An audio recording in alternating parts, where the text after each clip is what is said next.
Polda Bali menetapkan 6 orang tersangka penculikan seorang warga negara Ukraina di Bali. Polisi juga berkoordinasi untuk mengeluarkan daftar pencarian orang dan juga red notice untuk menangkap para tersangka.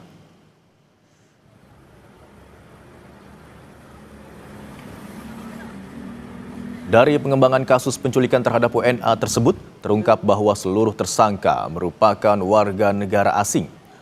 Polisi terus memburu keberadaan para pelaku yang beberapa di antaranya diketahui sudah berada di luar negeri.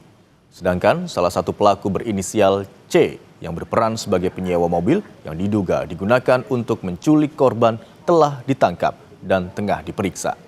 Sementara itu, pasca beredarnya video viral korban penculikan, polisi mendapat laporan adanya temuan korban mutilasi dengan salah satu ciri yang mirip dengan korban penculikan.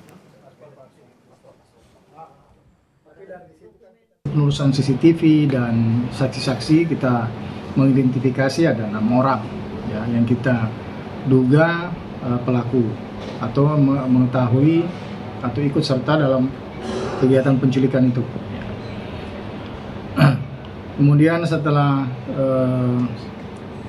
keterangan-keterangan tadi yang saya sebutkan, saksi-saksi sudah kita dapatkan, lalu kemudian tim penyidik menggelar peristiwa itu, lalu mengangkat status ke 6 orang ini sebagai tersangka.